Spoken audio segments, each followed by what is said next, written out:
Hello everyone, I'm Samantha Jane Smith. And I'm Jacob Keynes, and you are listening to the Classical Queer Podcast.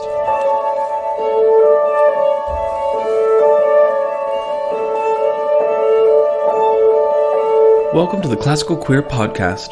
Thanks for finding us and listening to this month's interview. Coming up on the show, we are joined by the charming and talented Rose Naggar Tremblay, based in Montreal, Canada. We hope you enjoy our conversation with Rose and listening to her wonderful voice and some of her own compositions.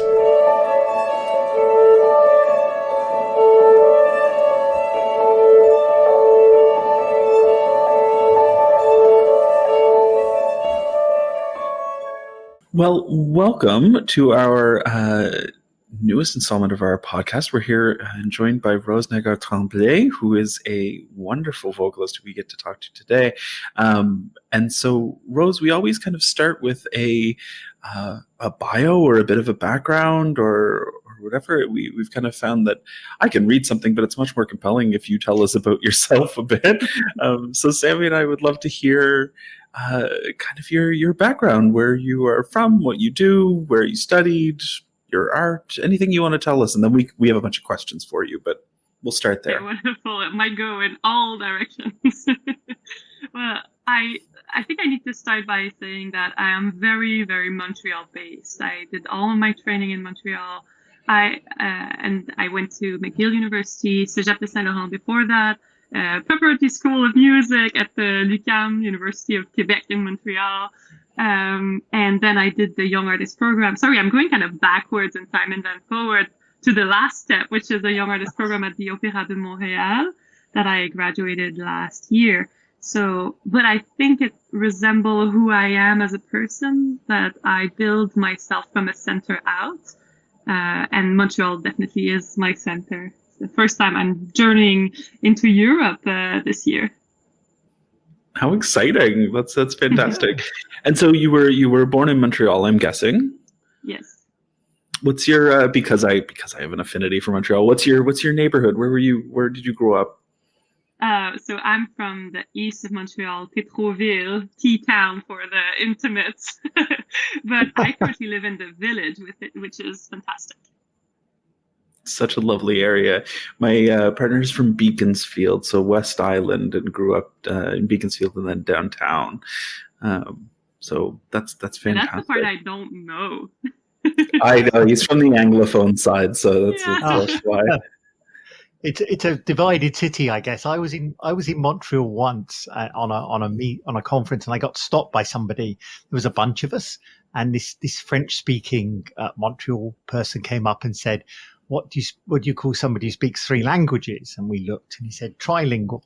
And then he said, what do you call somebody who speaks two languages? And we said bilingual. He went, yes. And what do you call somebody who speaks one language? And we looked, and we tried to guess something. And he said, American, and then walked off. And that was it. That was the end of the thing. So that was my introduction to Montreal Canadian. I think it was yes, there's a lot of teasing going around with the language thing. Yes, there is. Yeah. But that's fantastic. So you did the McGill program and then Cégep and you just finished, you said, the Montreal Opera program. Yes. And so now you're in Europe doing, I think you said you were doing an audition tour, correct? Yes, it's quite massive, honestly. I don't know how this happened, but a lot of things are happening kind of on the swift of, I don't know, like on the wind is turning really fast because of the pandemic. I was supposed to be back in Montreal in mid-January to sing with the Symphonic Orchestra, Montreal Symphonic Orchestra, and we had to postpone the performance. But so then I told my agent, I can stay for a few more days if you manage to book like one or two auditions. And he ended up booking like 12. So where are you on this? Where are you going on this tour? Started in Germany. I did a few cities in Germany. Then I came to France, did a lot of cities in France, and I went to Madrid this week, went back to Germany, came back to France for a few more, and then I'm going to Geneva next week.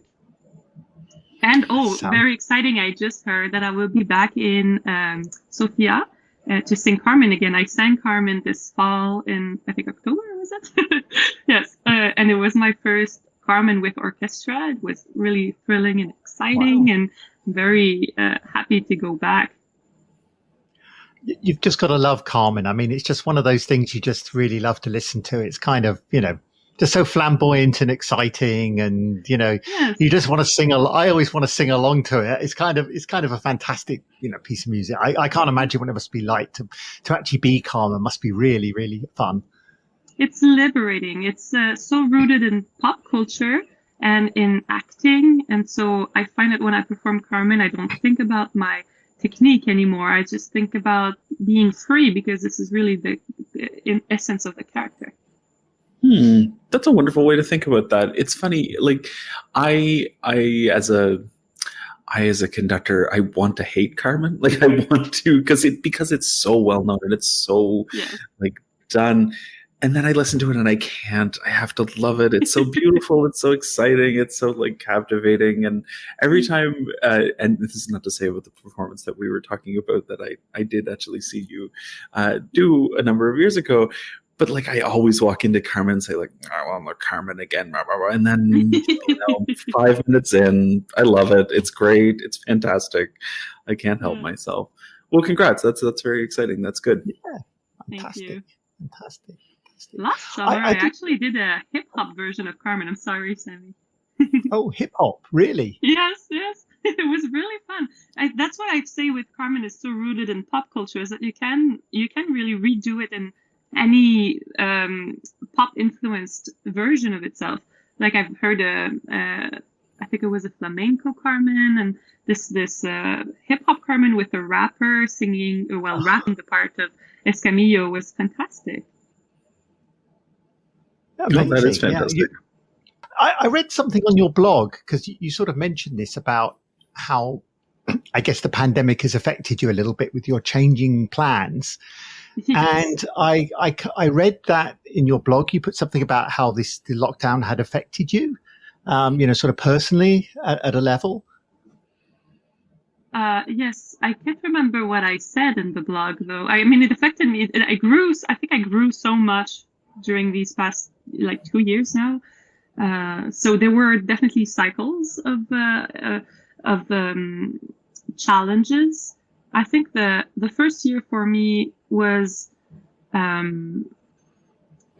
think it just lit me on fire. I could kind of feel my career drift away. I felt like because it was the year it was the moment where I was supposed to graduate from the Atelier Lyrique.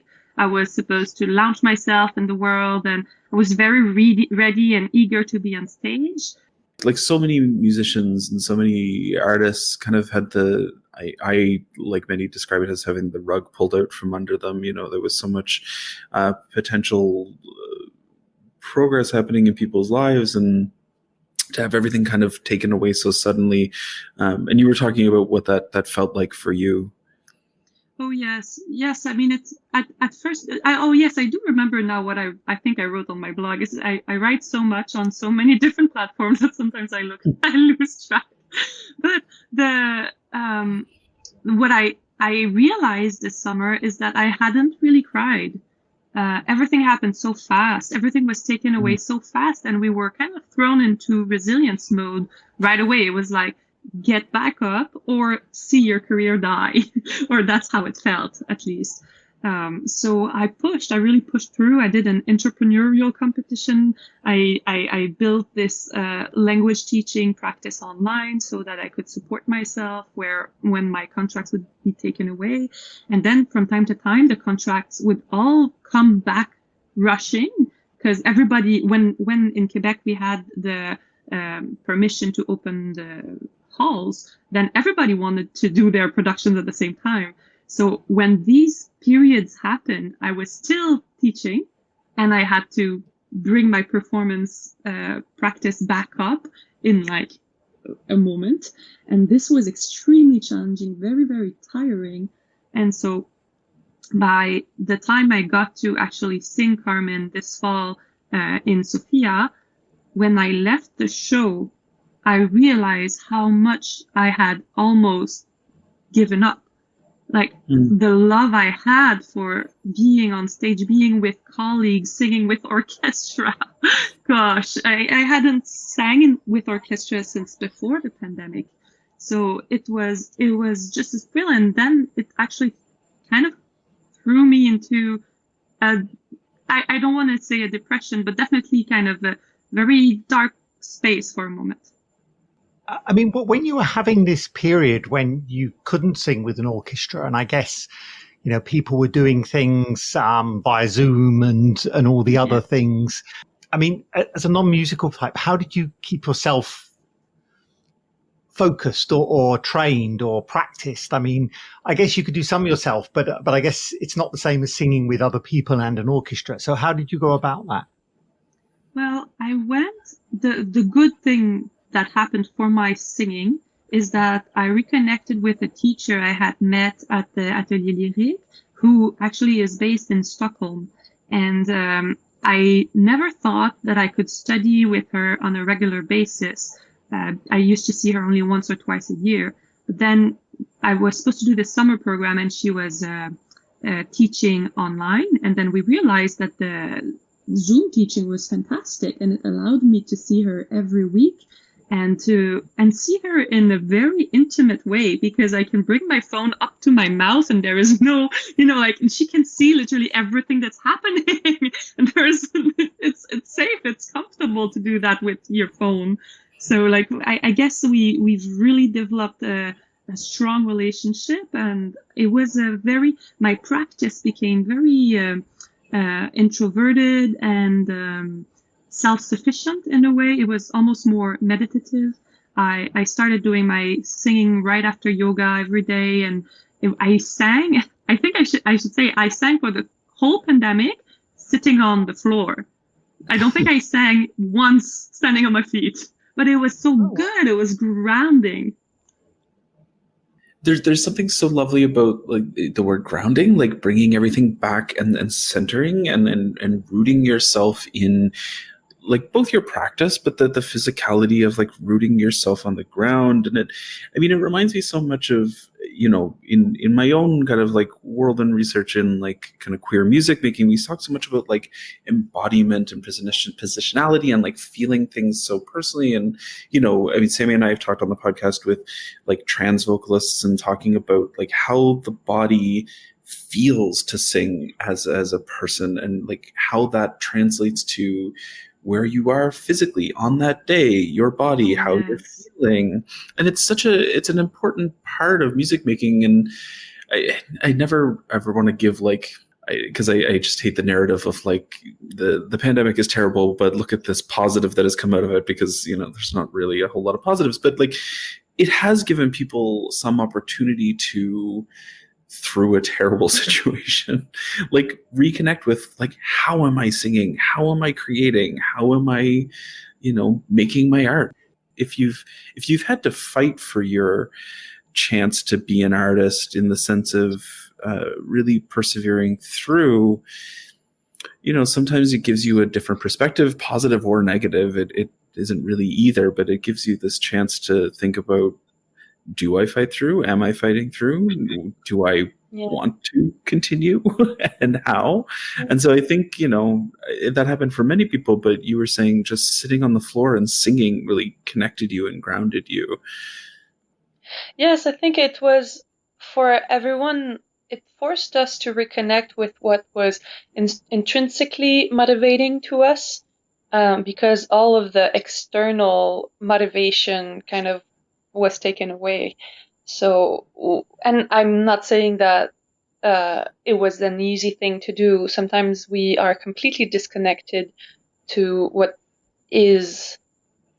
brings us joy, basically. Sometimes like we want to make it into a world so much, into an industry or into a way of living, frame of existence, that we don't feel the nuance, I think, of our emotions.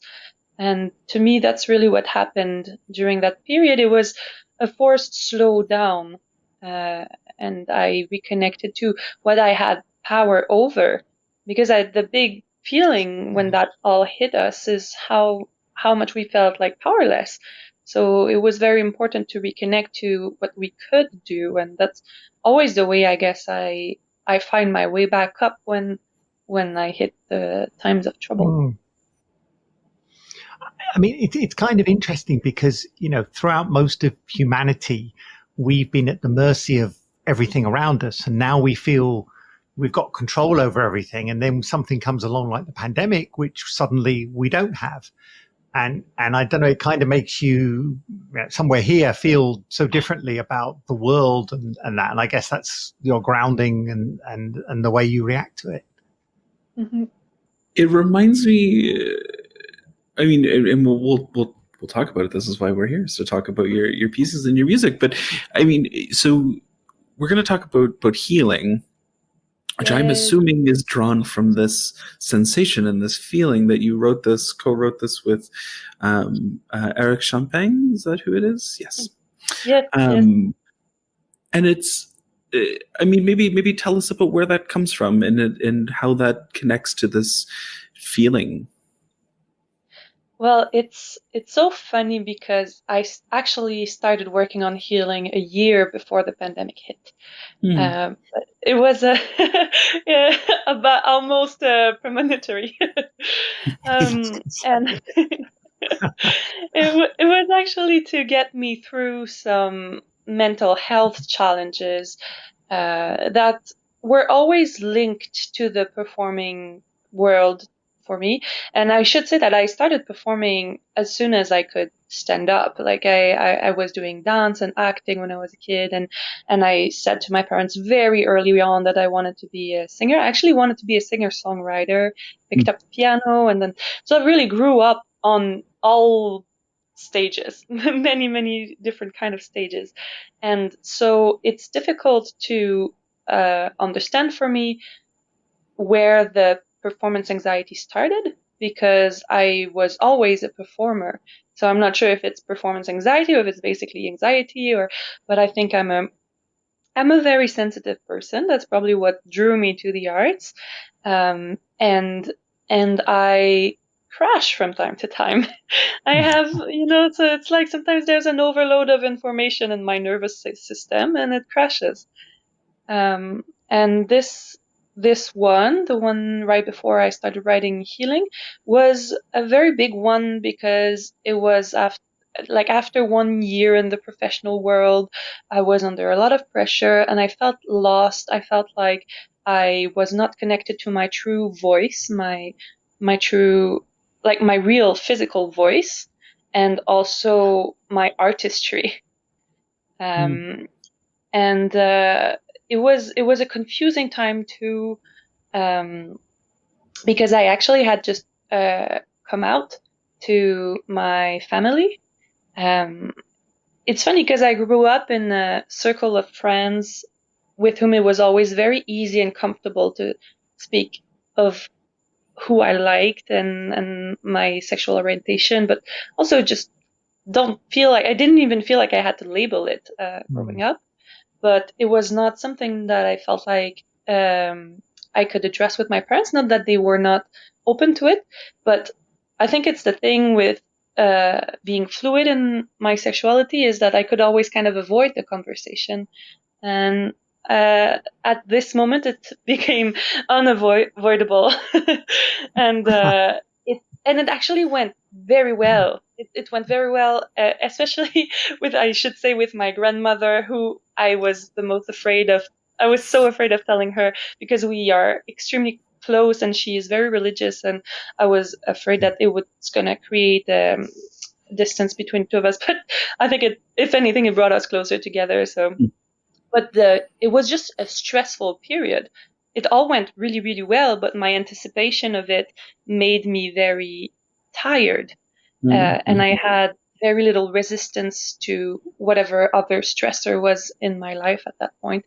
And at some point, I just collapsed, physically collapsed. I got sick, my back locked, I couldn't breathe anymore, and I was supposed to perform. And I think my whole body gave out. And I asked for help. I was in Toronto at that point. I was housed by music, how do you say it, a mécène, patron of the arts. Oh, right. And I arrived at her home and I couldn't lift my own luggage. And I think that's kind of symbolic too of the state I was in. So she's like, I don't want to reveal her age, but she has more life experience than I do. And she had to carry my luggage inside because I couldn't lift it up anymore. And she put me in a bath. Like, she put me in a bath. She gave me a glass of wine, and she kind of nursed me back to health for a week. And it was almost like accepting to be parented again. But I was 26 at the time, I was not a kid anymore. But at that point in my life, I needed a parent, and she lended that to me for a week. And because I could not sing anymore, I literally couldn't sing, and I didn't feel like singing, I reconnected with my passion for writing. And the first poem that I wrote was actually the one that's the third poem in this song cycle, and it was a thank you letter to her for helping me out. And then all of the other poems came during maybe this periods of 6 months where I stopped putting myself in a position where I needed to perform. Like, sometimes I still had to be on stage because I was on contract, but I just did not expect anything from myself for about 6 months. I was just like, I'm going to rebuild that voice. And I was accompanied by a wonderful voice teacher in Montreal, Ariane Girard, who is now impossible to get an appointment with because she is so good. Everybody wants to study with her. And I think she is definitely a miracle worker for reconnecting people to their true physical voice, like the real vocal emission. And she really helped me find that alignment. And during that period, I only wrote poems, and that was my intrinsic motivation. That was the one thing that kept me going. And then I was on a travel to Germany. I was doing some coachings there. And as I was walking on the streets, some melodies started coming up in my mind, just on the poem. And I would recite the poem every once in a while because they kept me company. They were friends to me. They were like holding my heart warm. Oh yeah, and I should say also, if I wrote it in English, because English is not my first language, it's first because the first poem was a thank you letter to her, and she's an Anglophone. So the first poem was natural to write it in English. And then when I was in McGill, I did a therapy and my therapist was bilingual, and I noticed, and she kept on repeating, I was free to do everything in French, but I noticed that because I'm a very amicable person, I always wanted to say it in English so that it was easier for her. But I noticed that it also made it easier for me, like saying things in your second language or your third language, because sometimes I do write in Italian as well. It creates a distance with the pain. It's like you're observing instead of being the actor of what's going on. You are the poet describing the scene and just kind of making sense of it. And the words don't have the same layer of meaning. I really do believe in reprogramming yourself through a renewed approach of language. And I think every once in a while, it's good to borrow an identity. And when I speak and live in another language, I feel like I'm free to rewire the connections that are not working for me anymore. Like, inartistically and bluntly, as my partner, who is Anglophone but bilingual and grew up in Quebec, always says when I travel, I like unabashedly will speak whatever language of whatever I'm in, even though it's so poor, and like my French is so awful. And he always says, like, you just become like a different person, and you can't speak French that well. I'm not bilingual. I'm like like semi-bilingual, but I have this weird confidence when I'm speaking French because it's not me. I just like go. And of course I can like communicate in, Norwegian if I'm in Norway. Like obviously I can do that. Because Totally. you just Yes. become this other person that is not you. And I find it empowering, but it's Yes, me through too. travel. And I find But that the later you have learned that language in your life, the freer you are within the language. It's like it's not connected to any earlier trauma. That's a good way to put it. I think, he would not, I'll bring him out at some point, but like he would say, because he grew up speaking English and French, he has like a really different connection to French, and there's probably more trauma associated with speaking English and French together, where I like really learned French later in life. And so I feel very loosey-goosey and free with it. And he doesn't understand that because it feels very connected to who he is, because it's not a new language to him. Yeah. It's kind of interesting as somebody whose identity has changed a lot over their life. I kind of, this idea of having, your language giving you a different freedom is kind of interesting, and the way it relates to your body and everything, and your voice. As somebody who hates their voice, quite frankly, I mean, I struggle with it, and it is kind of this identity question. It's very much an identity you take on or you have, and you're trying to change it in some way. And kind of I guess this is the language thing as well. It changes you've got another layer of identity which you can hide behind. Yes. Well, I guess it's kind of the language is a vessel, and it changes shape and it goes at a different speed. Like when it's a third language, you're not going to speak and think as fast as when it's your first language. So the one sentence you manage to get in a conversation is going to be important. It's going to be done with care. It's another rhythm, and also the position of the language within your body is different. Like the sounds that we produce in English or the sounds that we produce in French, and depending on what region you're from, is a completely different sphere in your mouth.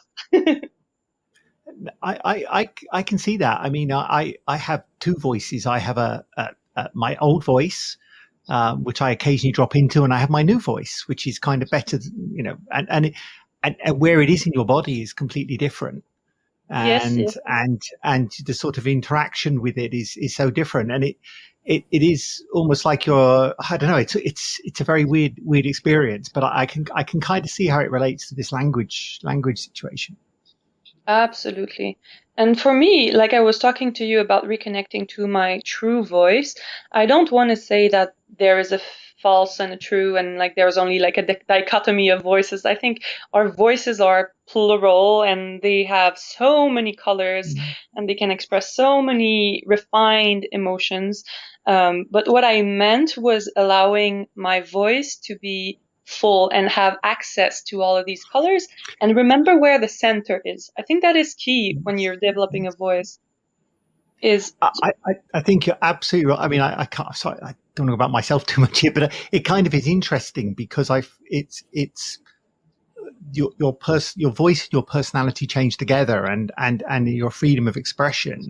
And for me, when my new voice is, I feel much more expressive. It's more connected than my old voice, which was never connected. So it's kind of, it kind of matches, and it's an interesting way of looking at it. Yeah. For me, the process was really about stopping to be. It's interesting because it was stopping to be a kid. My owning my voice.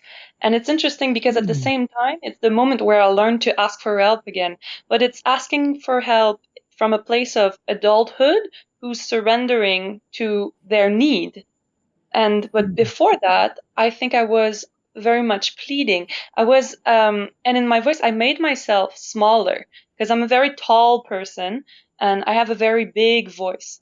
And I think I've been told maybe one too many times that I was loud as a kid. And then at some point, I started becoming precious with my voice. And I started also, even my speaking voice, it was sitting a little bit here. It was just in this higher position of trying to be nice and hi, and I hope everybody's well, and I really don't want to bother. Please feel free to tell me no.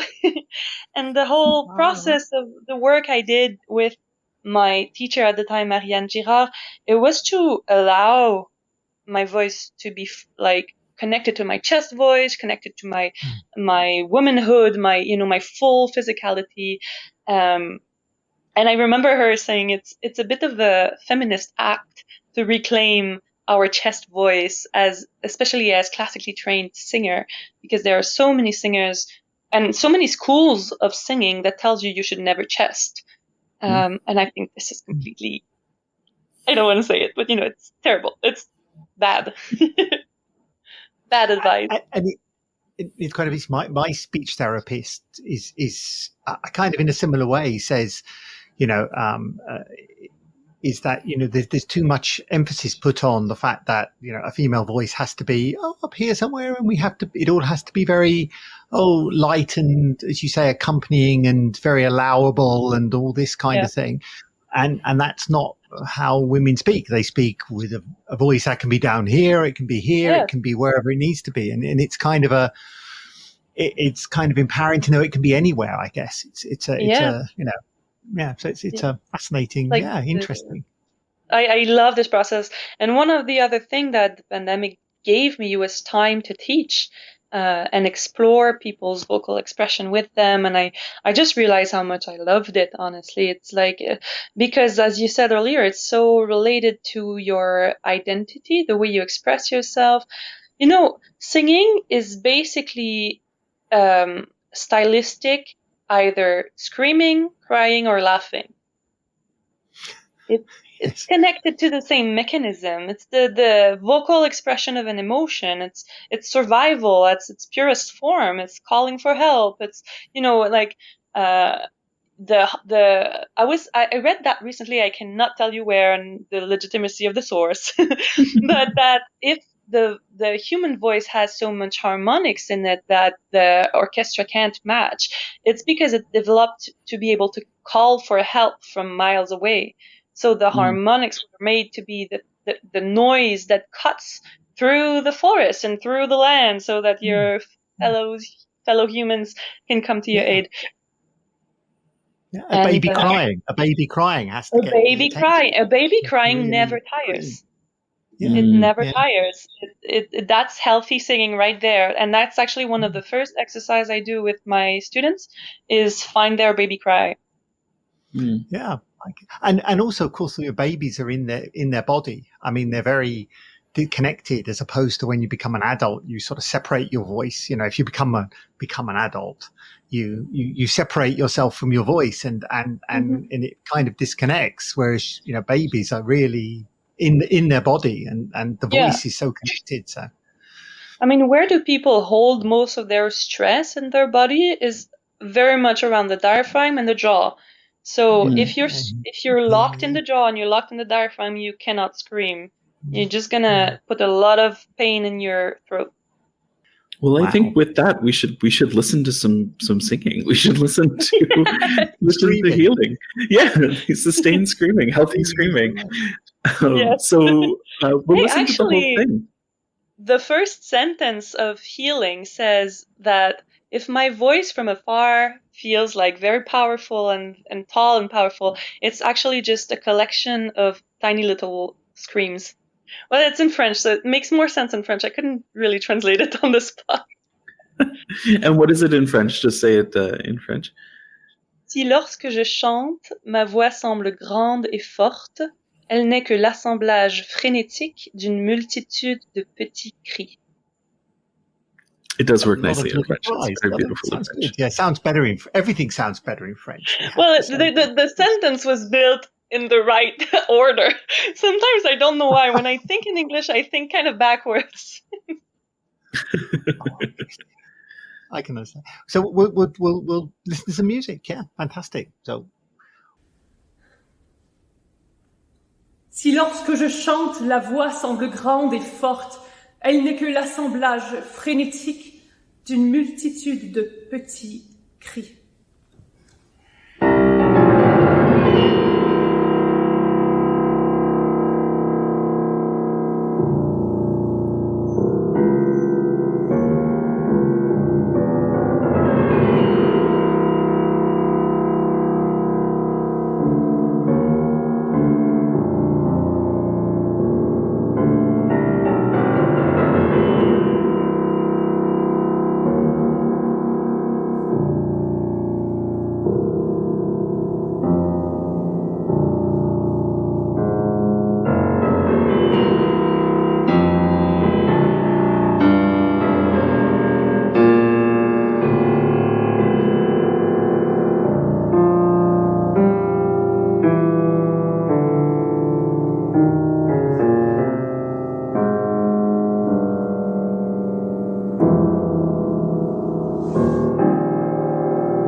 ever stand a chance as it burst out of me with the will of my mother and grandmothers and father and grandfathers?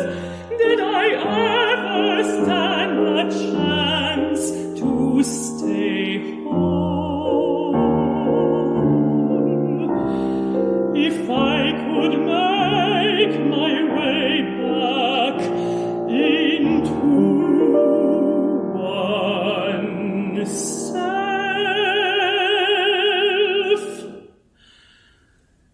would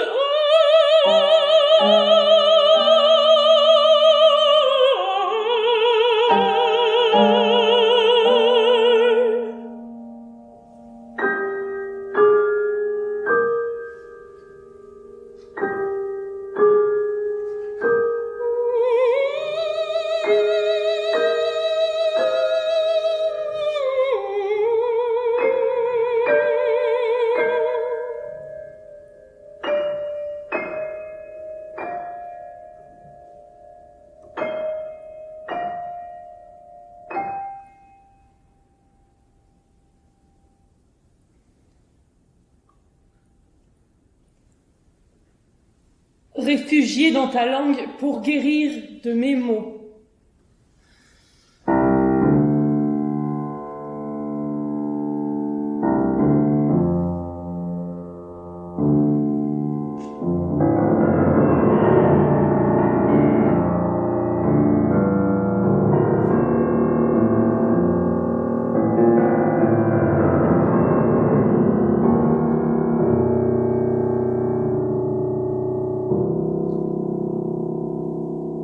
Would you touch me?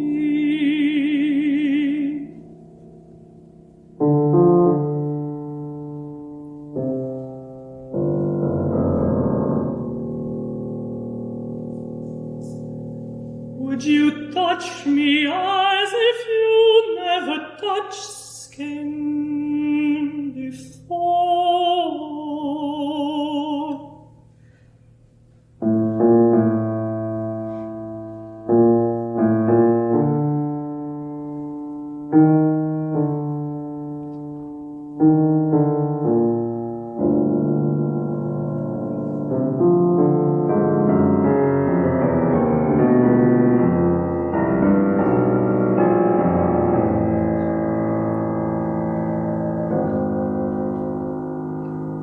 Would you hold me?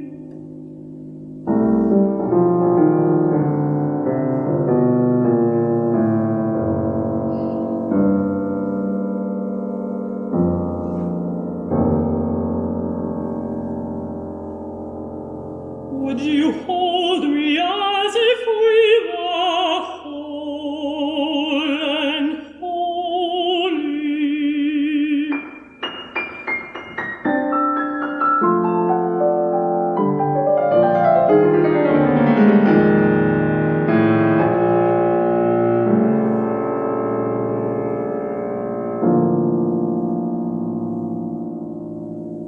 Would you love me?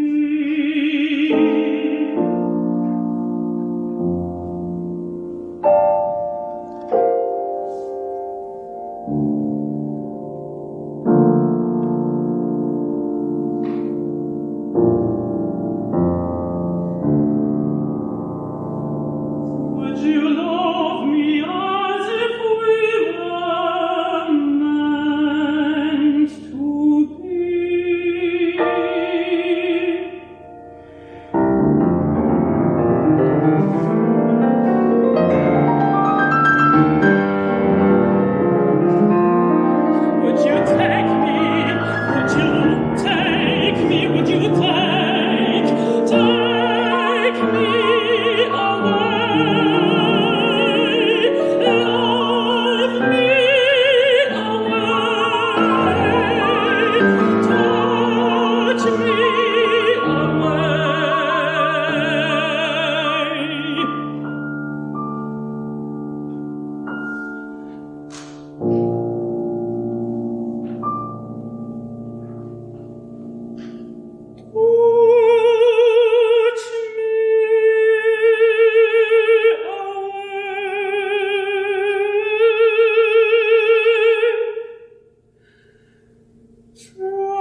Comment aimer entièrement d'un cœur morcelé?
De ce que l'on donne à ce que l'on prend.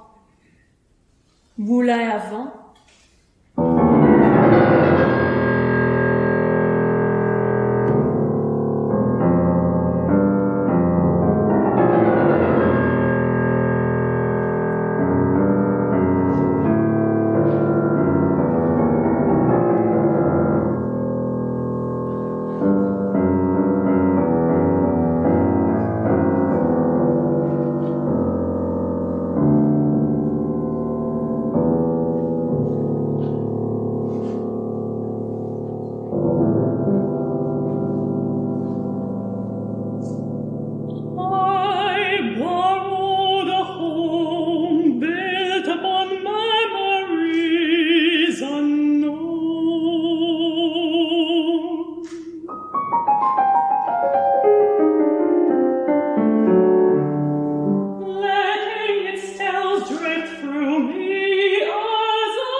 Le jour où j'arrêterai de perdre mes clés, je te ferai un double.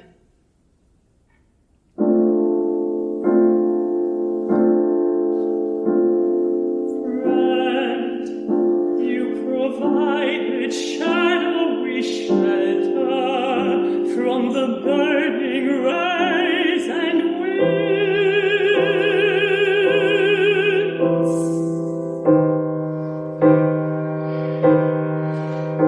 You offered a playground for thousands of imaginary guests.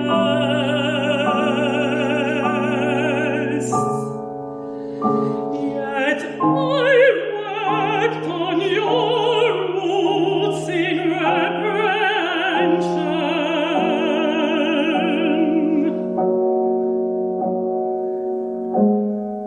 For the fruits you could not bear.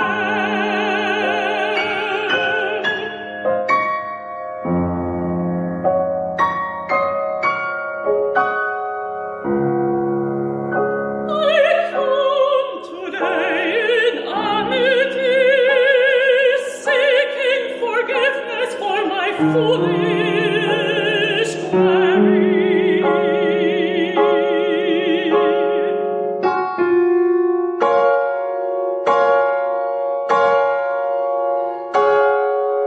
And find you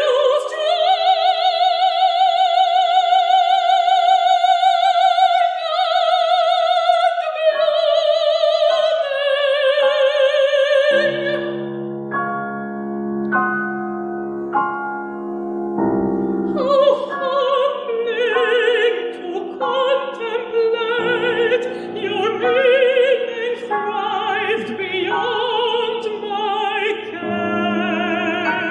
And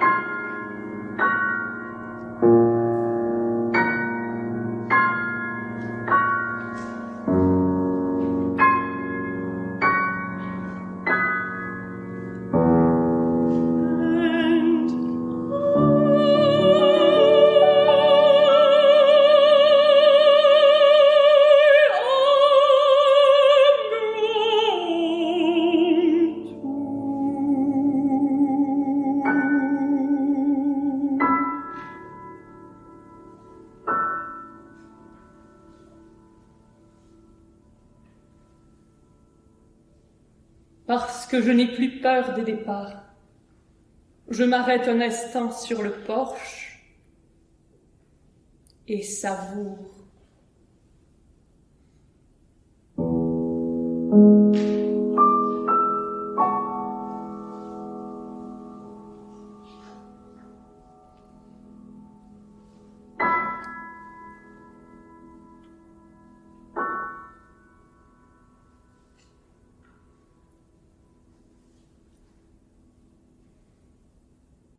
It's such a lovely piece.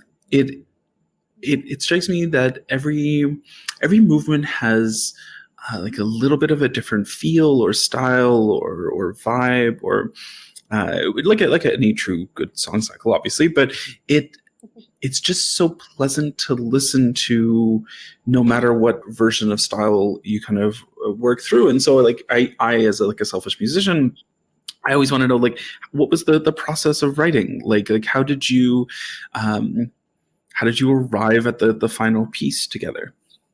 It was such a fantastic journey, and it's great that you're asking, because it made me realize that I started telling you about it earlier and then I got lost somewhere in the process. But so when I was telling you earlier, I was at the point where I was walking in Berlin and I was reciting the poems to myself because I felt lonely and I needed to have a friend along, and that's what the poems were for me. And as I recited them, the rhythm of my speech just kind of naturally inspired melodies. And that's how I write my songs. I'm a very Renaissance composer as a singer-songwriter, which is like I base all of my melodies on the prosody of the text. And sometimes the prosody is wrong, especially like in healing. I've noticed in a few spots when I was coaching with Anglophones, because I did coach it later on. They told me, the tonic accent is a bit odd there. And then I told them, but that's how I speak it. So the fun thing is, healing is a francophone's tale said in English, and it shows somehow in the music. And so yes, so I had these tunes in my head, and I had never composed for my classical voice before. I only composed for my singer-songwriter voice, which should be the same, but it wasn't at the time. Now it feels more like the same voice. But those melodies felt bigger than the singing songwriting. Not that singing songwriting is a smaller art form, but it just felt like it was a bigger gesture, bigger expression, bigger sentiment from. Just like I was saying earlier, singing is a bit of a cry or a scream. Sometimes it can be a whisper, and that's what a lot of my songs are. But these melodies didn't feel like they were whispered. They felt like they needed to be shouted out into the world, that they were like a cry for help, they were kind of the tale of my life at the point, because my life was a big cycle of falling down and getting back up, and falling down and getting back up, which is life for most people, I think. But so walking in in Berlin, getting the tunes in my head, and I started playing them at the piano. And for me, at that moment, they were kind of bluesy. That's what I was playing. But then I love Éric Champagne's music. I've been a huge fan of him for a while. And he had composed a song based off one of my poems during the summer before we composed Healing. And so I already knew he had some affinity with my words. And so I got in touch with him again, and I told him, do you want to do something crazy? Would you like to co-compose something? I have melodies, and so far what I play on the piano is basically just a simple blues, but I'd be really interested to see what that would mean to you. And the big thing I told him was, Healing talks a lot about the rupture between the artists and their art that happens when you're under too much pressure. It's like the pressure point of having to perform breaks that special link you've always had with your art. It's not that safe space anymore. It's just kind of this public space that needs to be polished at all time. And so I thought that by having two composers look at the music, we could also exemplify two separate languages. And we wanted to have that in the construction of the piece, that at first, the first piece feels like they are like a dialogue. They are two voices. The piano is a voice, and it's like the voice of the music that can express sometimes inner sentiments that are not worded in the lyrics. And then the lyrics tell the tale of the singer, the performer,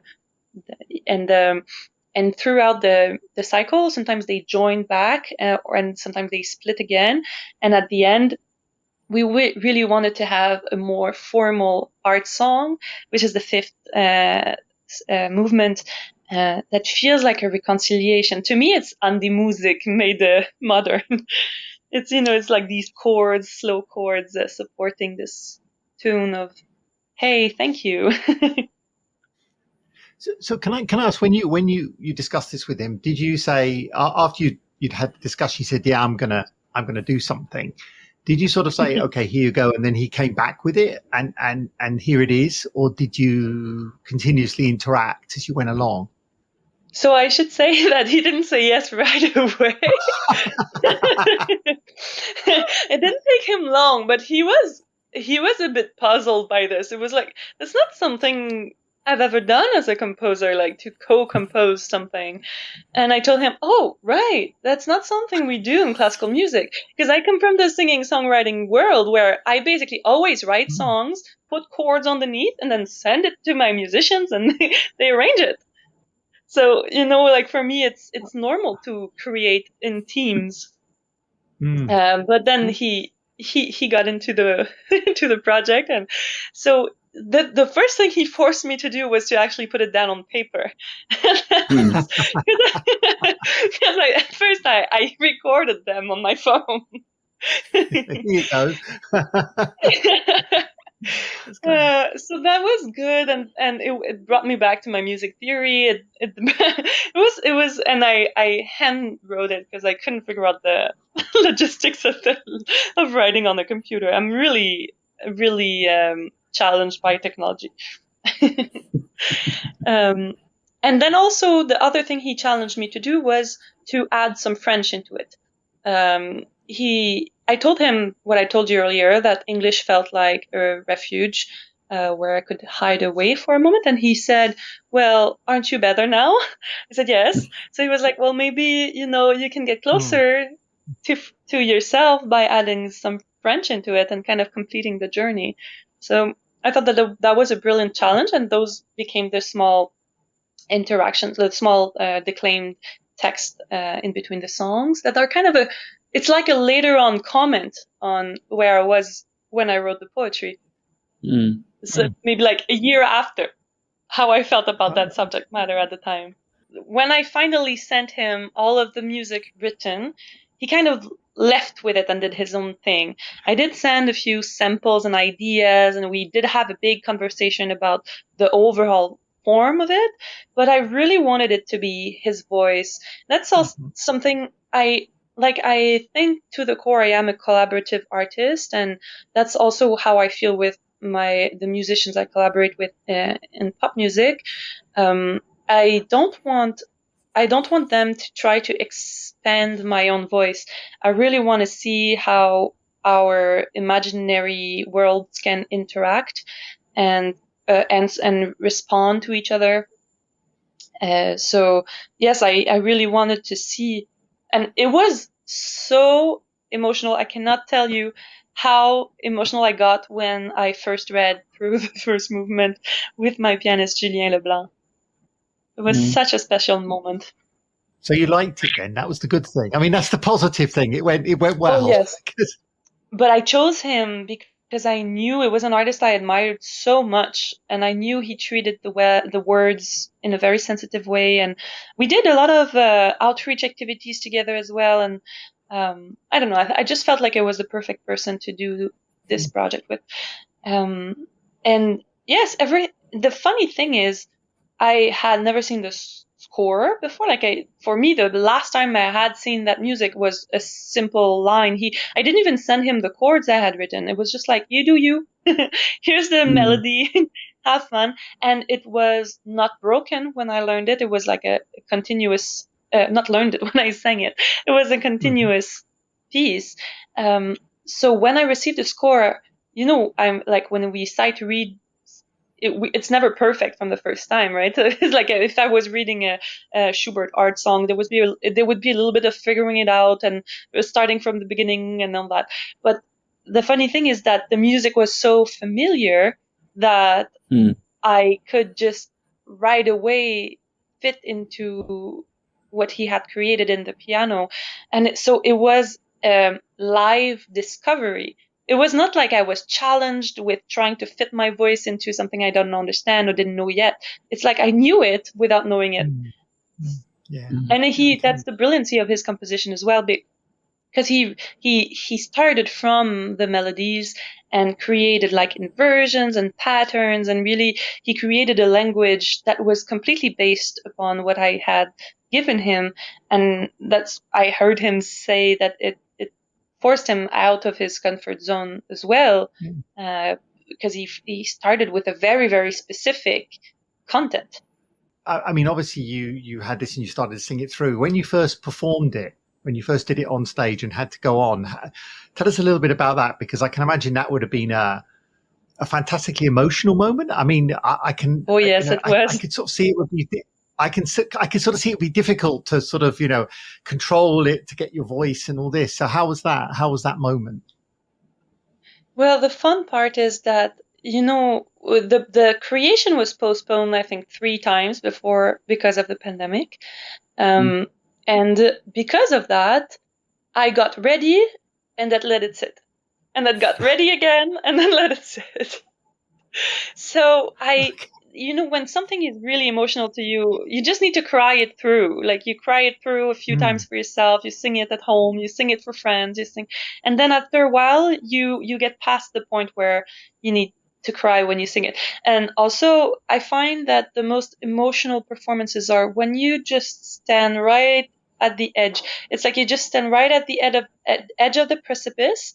And then when you stand right there and you hold your ground, you allow the audience to fall, let themselves fall. And it's a good fall. It's a fall into emotion. It's a fall into, awareness or discovery. But you as a performer cannot fall. You need to hold your ground. Yeah. So I guess that's the bit I was sort of, for me, there are some things that are so emotional that I'm so close to and so own that when I do it, I just can't hold back. And I guess that's kind of here. This is your creation. This is the thing all about, how you've, this whole healing cycle. And I guess I just find that really fascinating how you manage to hold on the precipice and not let yourself go. Because I think I had sang that cycle by then at least like over hundreds of times. It was so completely, utterly myself. And also, like when I started coaching it, that was the really funny thing. I coached it for the English diction with Liz Upchurch, who's the head coach at the COC. And she didn't really, I don't think she read the name of the composer or anything. So the first thing she said was like, wow, this composer really knows you. It was like it was like every interval seems to be you. That's brilliant. That's fantastic. And that's something we so rarely find in classical music. Something that is tailor-made for you, and that it made me think a lot about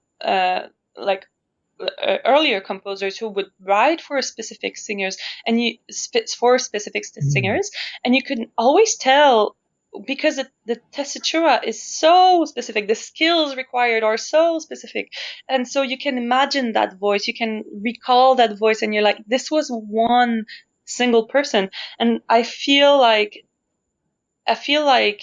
nowadays it's very important to have composers collaborate with singers or musicians, creators, to understand the unique nature of their instrument, and hence have a work that will be perfectly served by the performer, and the performer will be perfectly served by the work. And this creates for a healing experience in itself.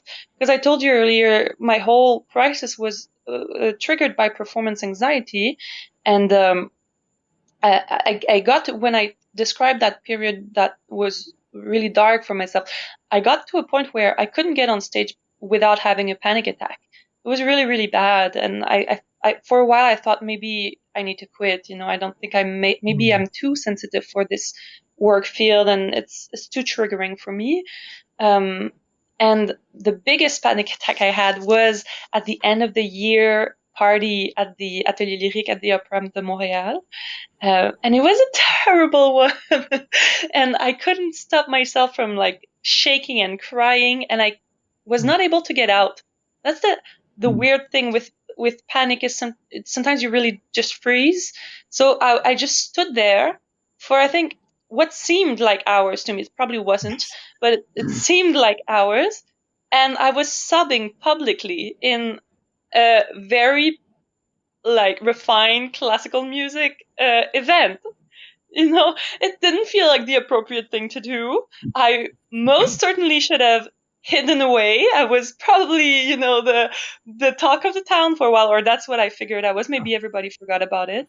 But this happened at the exact location where we did the avant-première, so the pre-creation event, for the same people, actually. They say all publicity is good, so I'm sure people remembered you from it. Like, it's kind of one of those things. It's kind of sounds very diva-ish, sort of thing, Yeah, and it could, these parties. It's end of the year. It can always be. I said to everyone, "Oh, I'm just emotional. I'm just emotional. It's the end of the year. People are going away. All that." But I was just panicking. I felt. I don't know what I felt. I felt like I was invisible, and it was so odd. I was there, very tall, and I felt like no one could see me, and I felt I couldn't see myself either. It was just kind of, I didn't feel like I existed anymore, and that triggered my panic attack. But it's also what led me to a fantastic vocal discovery, because when I finally stopped sobbing, I went into a practice room, because we were at the opera house. I went into a practice room with an acting coach of mine, and she just got me talking about technique and asked me about how I would go about to teach someone to belt, who use their belting voice, which is what you use in musical theater or pop music. And I thought about it. I said, oh, I think I wouldn't just have them call someone, like say, hey, like a hey sound. And then she was like, okay, just, she was guiding me. She was kind of encouraging me to self teach the belt. And I had so much at that moment. I had so much anger in me for how powerless I had felt right before, that I started hitting notes that I never knew I had, and I figured out a vocal path that I did not anticipate I could find.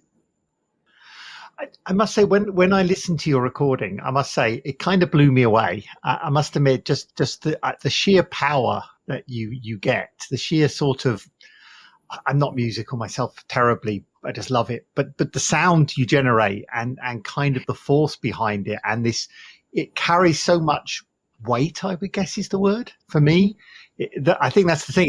It actually felt like it was like you were being, almost grabbed and sort of, this is what I'm feeling kind of thing, which I think for me was really was kind of amazing, because you don't normally get that off a YouTube video. I quite admit, it was just fantastic how your voice came through. So for me, it was quite an experience listening to that. Thank you so much. And I wanted to mention something too, because you mentioned earlier that you struggle with your own voice, but just before we met, I went and listened to your last episode. And the first thing I thought, it was like, oh my God, these two have such the perfect voices for podcasting. Your voice are really soothing and mesmerizing, and I could really listen to you both for hours. So I'm looking forward to some more. Well, it's good. We tend to get in loops as well. And even when Sammi and I are just talking, not recording a podcast, sometimes we end up talking for like 50 minutes, an hour, just kind of roaming on our own. So that's good. I'm glad. You know where we haven't roamed yet? We haven't roamed yet, which is something we always end up roaming to, is queer music. We always end up with this. We haven't done that yet, have we, Jacob? So no. We, which is unusual. So we have to aim down that route a little bit here.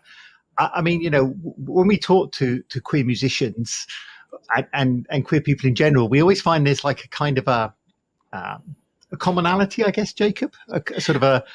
Yeah, I think, the more a common view is a good way to put it. I think, I think there's obviously an element of like shared experience or shared understanding or similar life outlook or whatever. But I think the more people we talk to, the more we realize that there is like beyond genre or instrument or style, there's a thread that's connecting people in either process or view or style or something. And it's like increasingly fascinating to hear about people's like method of creation as queer people. And I mean, we always end up asking, I mean, it maybe is kind of like a blasé or a bland question, because we ask kind of the same question of everybody, but everybody's answer is always different. And this is why it's kind of fascinating. But like, how do you view creation as a queer person? Like when you are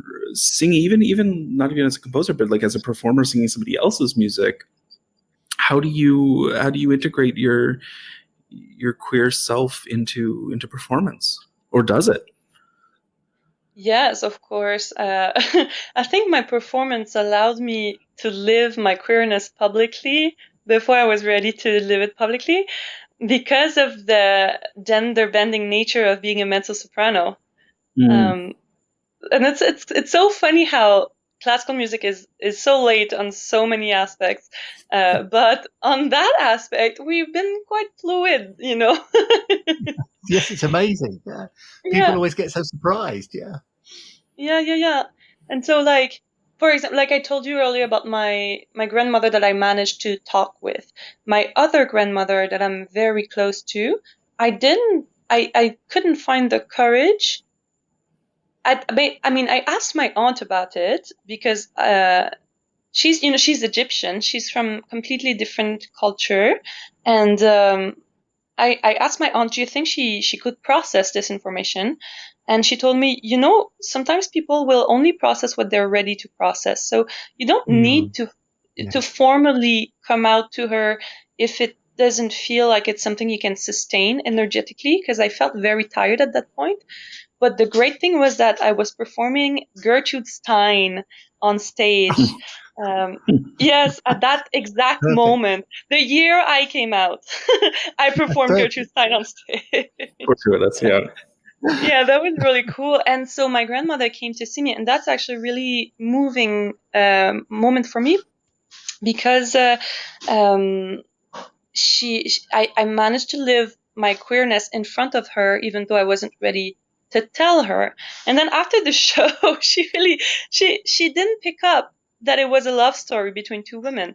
So then I just knew at that point, she's not ready to process that. But Mm. she picked up that I was happy doing what I was doing, and that she picked up on the beauty of the singing and the music, and it allowed me to live my truth in front of her, so that felt good. It's you're quite right, and I think we don't give.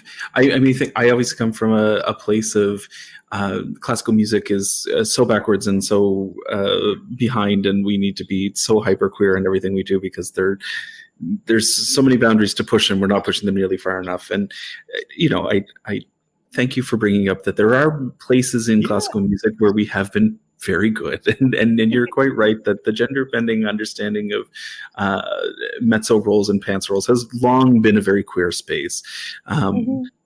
and it is. Uh, I think there's something really maybe validating or valid in using those spaces and those roles as a method of um, like you say, living your queer self on stage, Mm. or presenting like a queer identity through a character or through music or through performance. That is a really interesting way to access those things, like those things for yourself, and whether or not you anybody takes it on and processes it or not, even if it is just that presentation on stage of being in a queer space or a queer role, like that's a really fascinating way to work through those.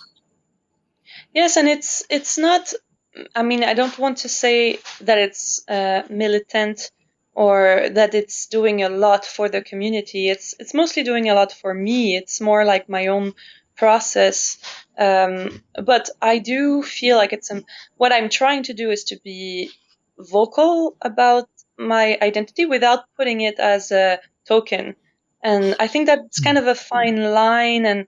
Um, and I mean, sorry, I don't know how to say that well, but I guess one of the really important steps for me was when Melody Moore, the wonderful American soprano, came to visit us at the opera, and she just casually she mentioned her wife and then moved on to something else. Mm. Yeah. And so it was this tiny little thing for her. It was just making it normal to talk about your wife in a meeting with young artists.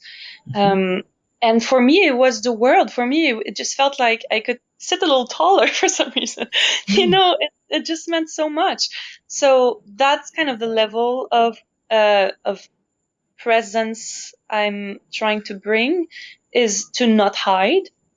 I don't think I'm so woke Like, I think some people are so much more articulate than me to represent and understand all assets of queer identities. And so I don't think it's my place to be a verbal activist, but I think not hiding, it's definitely the first step.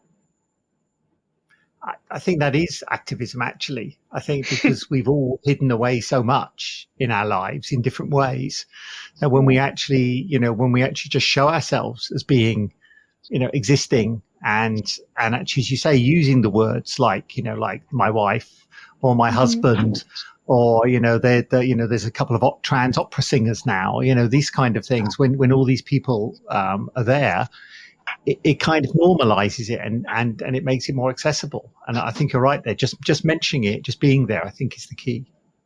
Yeah. I also think what I continually keep like learning and seeing, and the more I talk with people on this podcast with Sammi, and the more people I like just encounter in the world, like one of the things that I am taking on board is we have very little understanding sometimes of what just being present does for anybody else, and it's often much more profound and surprising than we give credence to. That, like you say, just like her mentioning her wife, like that to you had a really profound effect. And even if you don't talk about it or bring it forward as a major part of your existence as a performer, to somebody that's a really important act. Yes. That you just being on stage and being there, even if nothing comes out of your mouth, to be like a queer presence is a really important thing for somebody. I can guarantee it. Yes, I am quite sure of it too, and it feels very empowering to now talk about it publicly, talk about all layers of my identity and the shifting forms and layers of my identity. And I'm trying to find something more clever to say, but I think that's kind of it. And that can be it. Living your true life. I think that's the thing, isn't it? If you can be there and live your true life and show you live your true life, whatever you mean by true life, but your life you want to lead, then that's it really. That's the best you can do, I think, to some level. And I think you're quite right that in classical music, sometimes we have, and I am guilty of it as well. There's this feeling of like we need some, intense radicalism shift to classical music, and I need to completely change my understanding of what classical music is and present it in queer every possible aspect and be so like loud and vocal and proud. And I firmly believe that on some levels, but there is also like a really powerful inside shift of existing how it exists, but being the queer person that you are.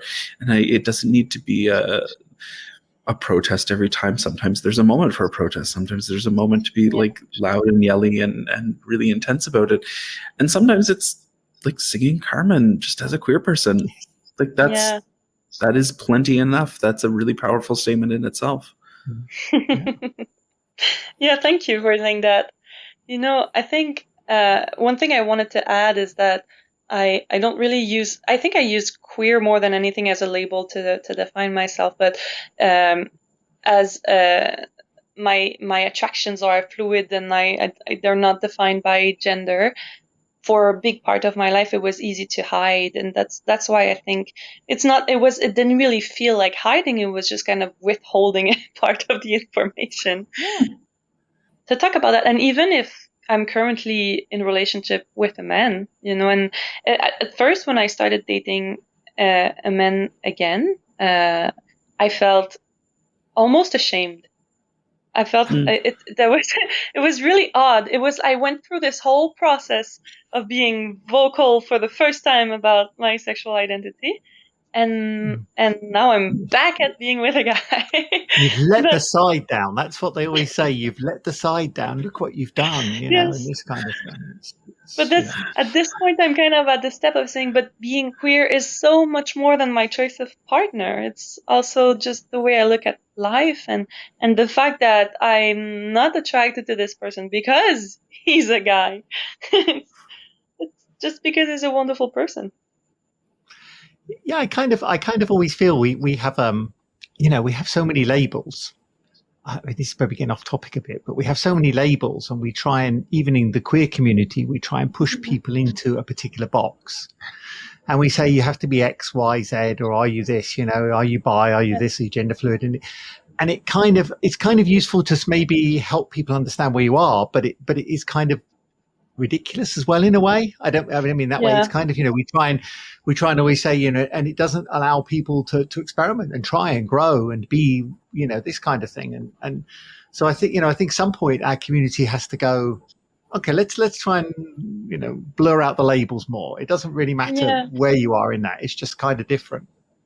Yeah. I mean, sometimes it's important to have the label for oh my God, this is such a terrible metaphor, but I'm going to go with it, and then we can edit it out if it's too harsh.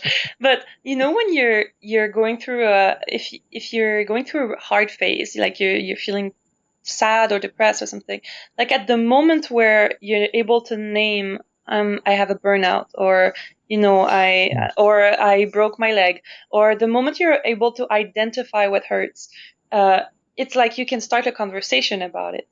Yes. So I think, to me, that's what labels are, even though I didn't want to compare queerness to a disease. That's the weird metaphor. It is true, though. I think it is kind of true. Certainly in my own case, where I could suddenly, to be able to use the label of being trans or being trans woman, suddenly made all the difference. Being able to actually tell people that. Actually went from it suddenly opened up, and it suddenly so I think you're absolutely right. You do need them at some point. It's kind of, as long as it doesn't define you so narrowly that it kind of keeps you in a box you don't need to be in. Exactly. That's so much the way I feel about them. But so I understand the need, and I understand the need for specificity too, because there's nothing more hurtful than conversation that's not specific, I find, because you don't feel seen. It's like if I tell you a compliment, like you just performed, you gave it your all, and I just tell you, oh wow, that was very special, or that was that was interesting, that's It was fascinating. Nice. It was nice. It was nice, or if it feels like you could have said that to anyone, then it will hurt my feelings more than if you tell me you were a little flat. I would rather feel you actually paid attention and noticed something unique, and then sometimes we just really don't have anything to say, and that's fine too. But I find that non-specificity can be very painful, so I understand the need for specific language when we're talking about our identity. It's just you don't want it to become a box. Another box, Yeah. Actually, it's kind of interesting what you just said about the sort of response there to your music. We've had this kind of conversation before, if you remember, Jacob, with a few other musicians who said they'd rather actually have somebody came up and say to them, I didn't like your music, or I didn't like it. It's fine, but it's not for me, rather than go, oh yeah, that was very nice, thanks, yeah, great, see you again, kind of thing, because it actually is more honest and more about they felt something. It may not be for them, but they felt something. So exactly, and then we can start a conversation. It's like, why didn't you like it? What was the non-entry point? Where did it break for you? Thank you, Rose. Thank you so much for being our guest here today. It's been fantastic. Thank you for having me. And good luck with the rest of your European mini tour. And we look forward to hearing some new things from you when you get back to Canada. Thanks a lot.